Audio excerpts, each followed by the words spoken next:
Airbnb. How many of y'all are having a challenge with getting clients right now? Raise your hand if you're having a challenge getting clients. You're not getting as many clients as you like. Perfect. One of the reasons you're not getting the clients that you like is you don't understand the business that you're in. Right? You don't understand the business you're in. I just heard beauty. I just heard real estate. I just heard clothing. I just heard retention strategies. You're actually in the business of marketing. Does that make sense? You're in the business of marketing first. You market real estate. You market retention services. You market what you do, but you're actually in the business of marketing. So your first job of your business is to become amazing at what? Marketing. And you have to become amazing at marketing. Some people say, well, I don't want to figure out marketing. I'm going to just hire somebody else to do my marketing. Who's ever had that? Whoever thought that before? Raise your hand high. Right? How many of you that's worked for you? No hands. Why? Because you can't hire somebody to do something that you don't even understand. So you go out and hire an ad agency to run your ads, and you don't even understand ads, so they can sell you anything.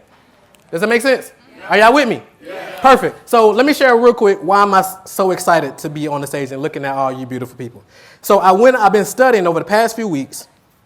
I've been working with this trainer for about a month, and we managed to get my mile on the treadmill down to 6 minutes and some change, right?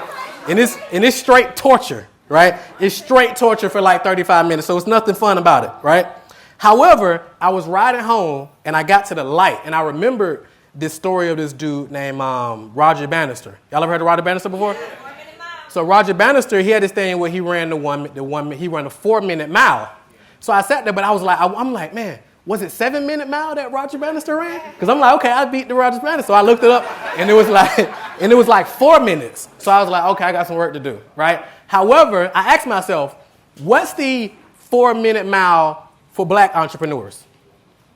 What's the 4-minute mile for black entrepreneurs? So I was like, I think it's $1 million a year, because most business owners never, especially black business owners, never get to $1 million a year.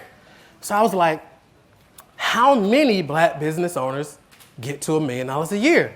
So y'all know I went to trusty what? Google. And y'all know what Google said? What Google said? Somebody guess. 0. Google said nothing.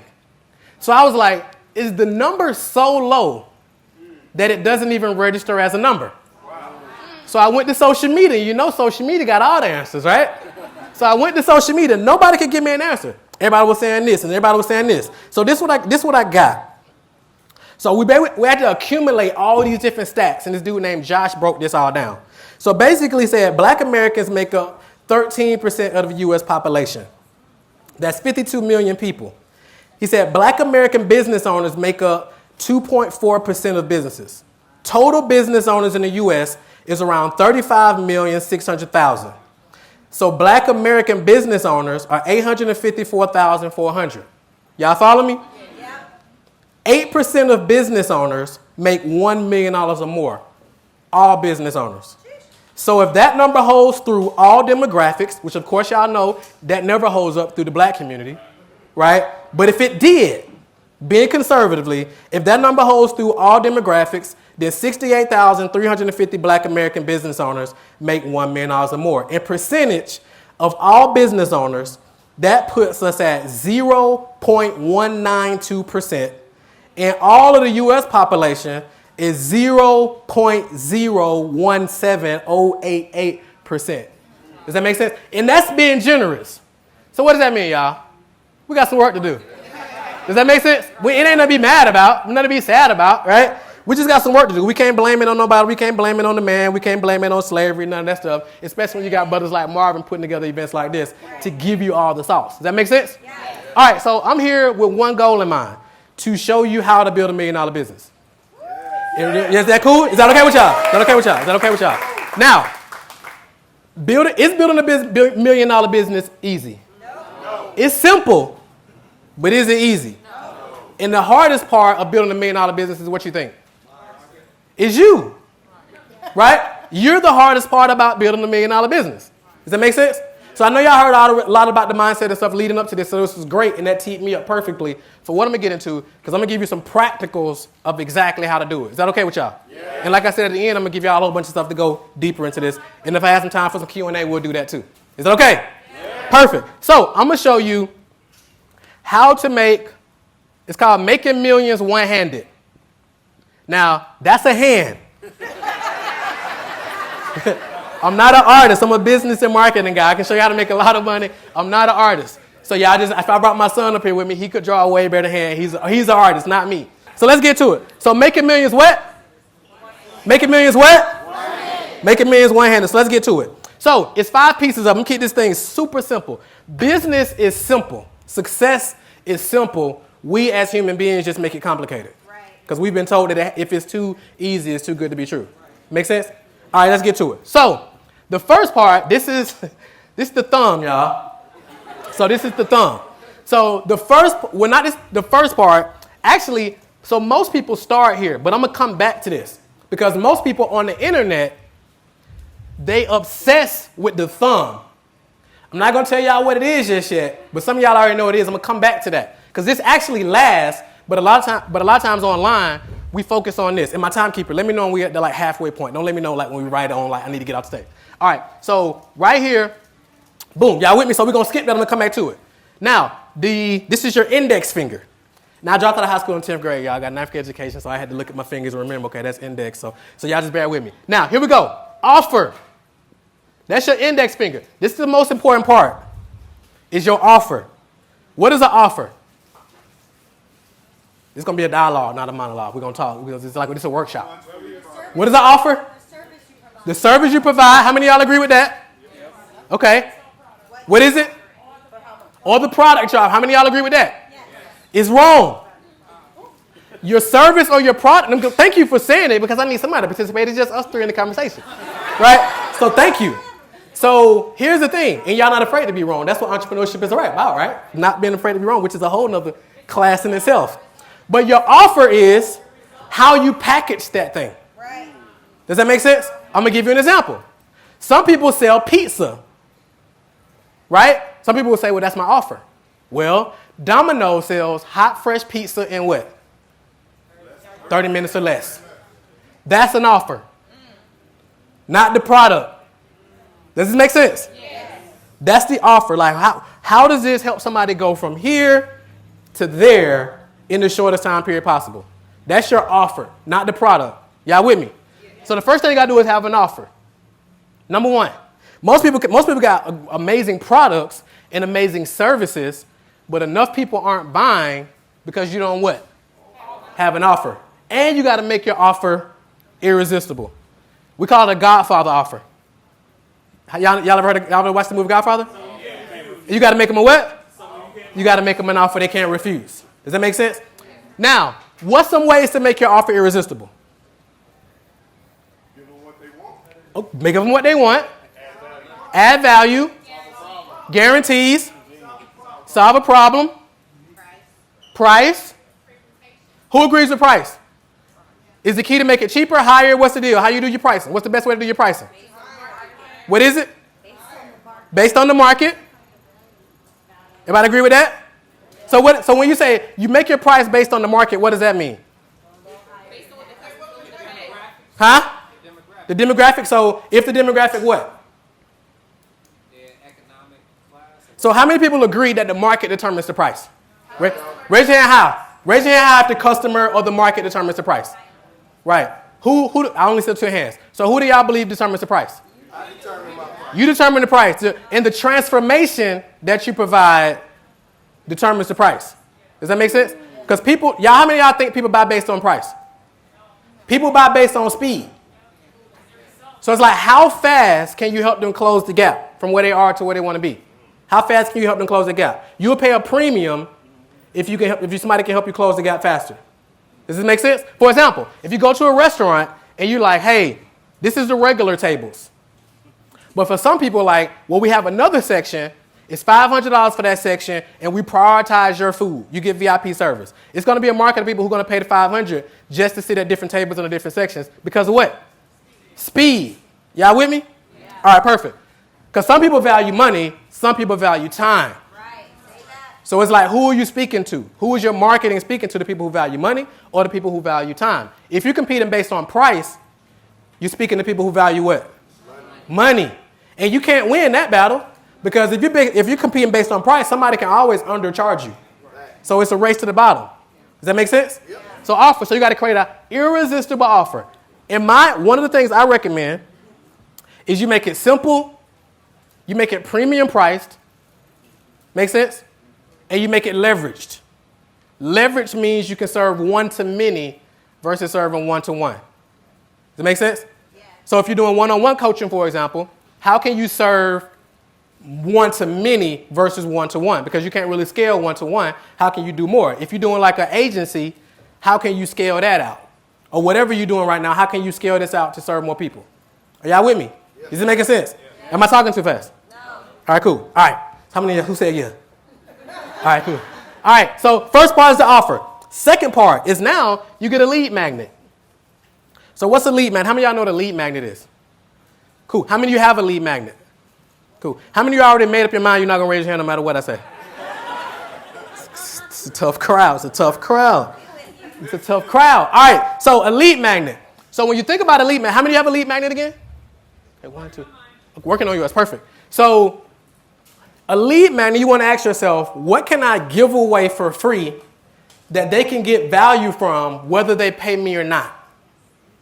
Does it make sense? Yeah, makes sense. What can you give somebody for free that they normally would pay for regardless if they buy your service or not? And it still helps them get a transformation. Most people have a hang up because they're like, if I give away something too value or if I give away too much, then they're not going to what? Come back. They're not going to buy. That's a lack mentality.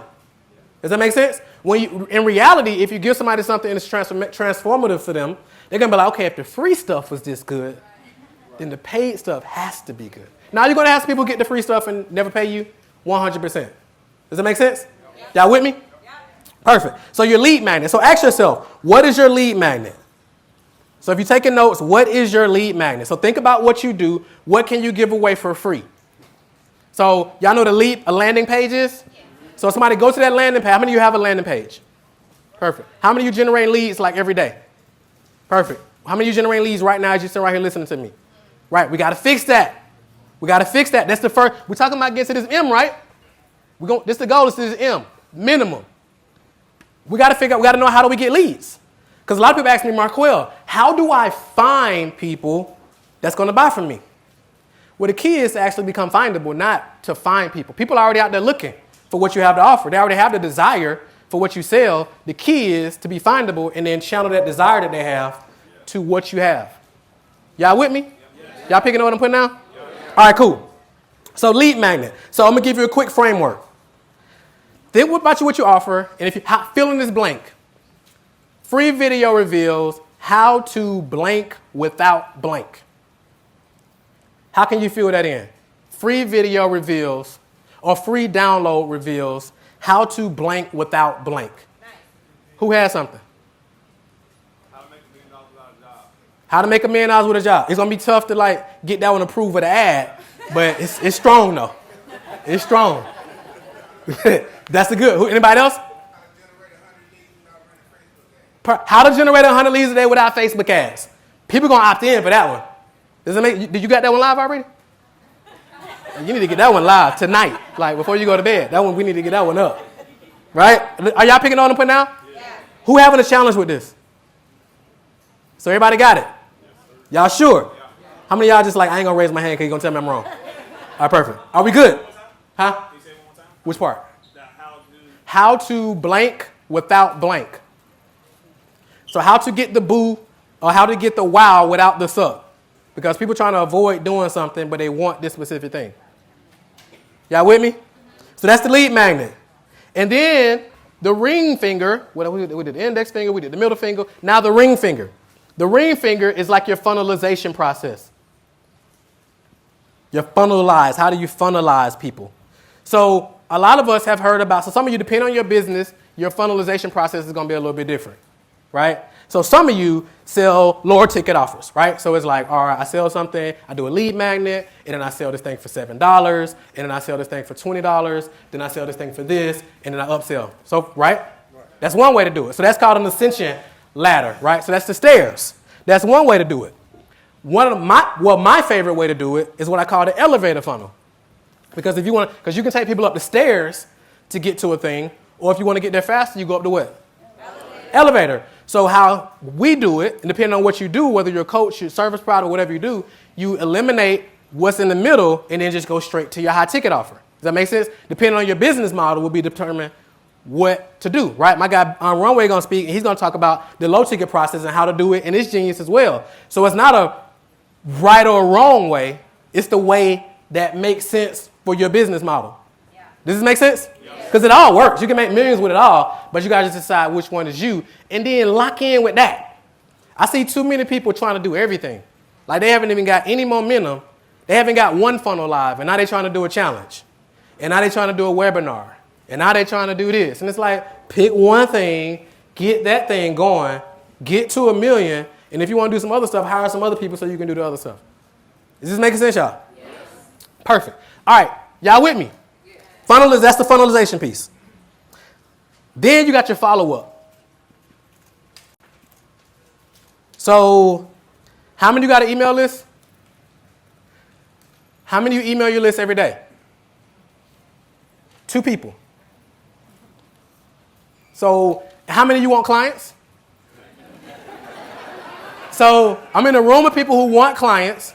Some of you got an email list, but you don't even communicate with email lists. People who already raised their hand and said they're interested in what you have to offer, but you're looking for new clients. It's like, how many of y'all got kids?